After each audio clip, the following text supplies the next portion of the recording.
friends, welcome to the next session for real-time embedded system. In the last session, we were talking about networked embedded system and how a data push network is used in order to transmit different messages across various processing elements. We also talked about the control area network protocol, which was originally designed for automotive industry and has a specification for serial network that forms the backbone of the communication system in a network embedded system. So today we will discuss some of the basic fundamental concepts about CAN, which is your control area network protocol. Talking about CAN has two wire. It is basically a two wire half duplex high speed network system and is well suited for high speed applications by using short messages. It has a transmitter and a receiver, where a transmitter is a node which originates the message. This node is capable of sending the message as well as creating the message. It remains the transmitter until it becomes idle or loses the arbitration. So any node can start transmitting if the bus is free. We have two different nodes, let's say node 1 and node 2. The moment node 1 starts communicating with node 2, we consider this node 1 as the transmitter. This transmitter remains the transmitter until and unless the bus becomes idles or it loses the arbitration mechanism. Even if the bus is free for transmission and node 2 starts transmitting, then in this scenario, node 2 becomes the transmitter.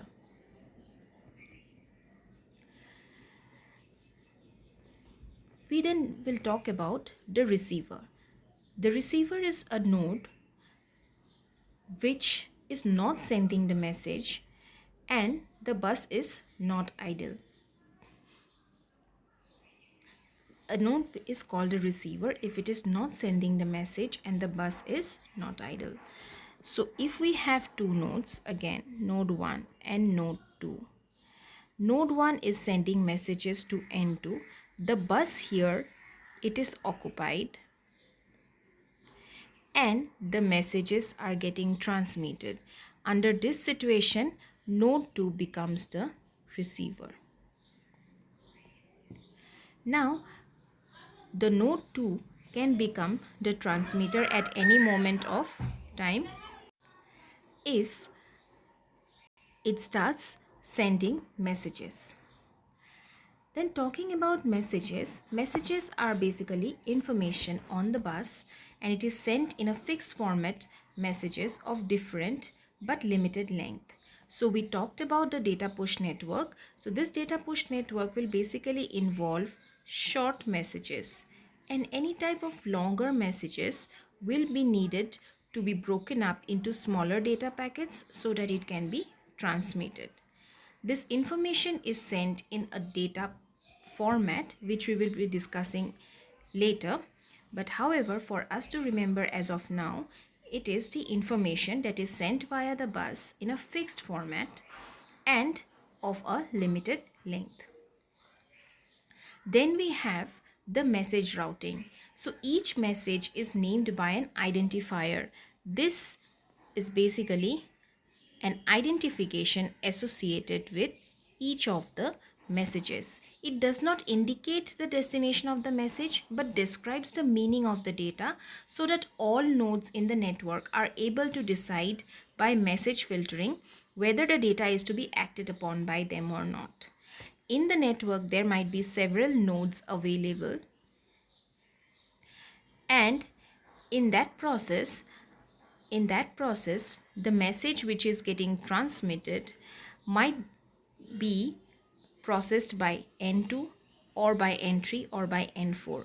So identifier will be describing the meaning of the message, or will be having the metadata about the message, which will not be pointing to the destination that will be acting upon this message, but it will be carrying the or describing the meaning of the message, based on which, through message filtering concepts, the nodes can act upon this message.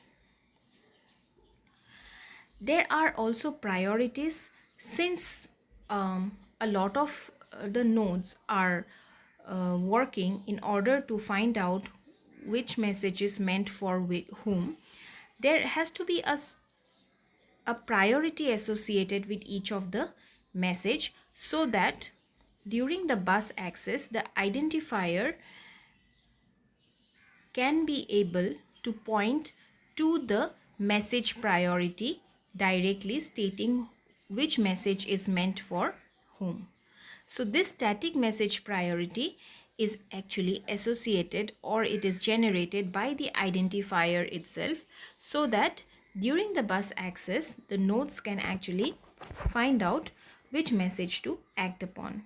There is another concept which is known as remote data request, and in this particular remote data request, a node requiring the data may request another node to send the corresponding data frame. So it is just like a remote procedure call, where you will be calling for a procedure or a process to execute remotely in order to carry out your functionalities. Here in the remote data request, the data which is needed to be processed may be requested by a node to another node to send the corresponding data frame for further operations. Now, talking about the CAN physical layer, as already described, CAN works with physical and the data link layer. So in the physical layer, CAN permits signals on the CAN bus, which consist of two wires, a CAN high and a CAN low. So these two wires are basically representing with what type of voltages or what type of uh, charges it is transmitting. So these two wires operate in differential mode. Differential mode pertains to that property where they carry inverted voltages. That means if one wire is carrying a high voltage, the other wire has to carry low voltage. Both of them cannot be high or cannot be low at the same time. This phenomenon is used in order to decrease the noise interference. Optical fibers are also used instead of these twisted pair cables, and they give a much faster speed for message transmission. And also, the CAN physical layer or the protocol has to support bit dominance, where it is specified that for CAN protocol, the lower bits are dominant. That means if one node is sending a low, which is 0, and the second node is sending a high, which is 1, the result will be low, which is 0, because the lowermost bits are more dominant here. This bit dominance is one of the most important phenomenon in CAN physical layer, because using this bit dominance, we will be able to identify what type of voltage is coming across and how the messages are being transmitted. So if we look at the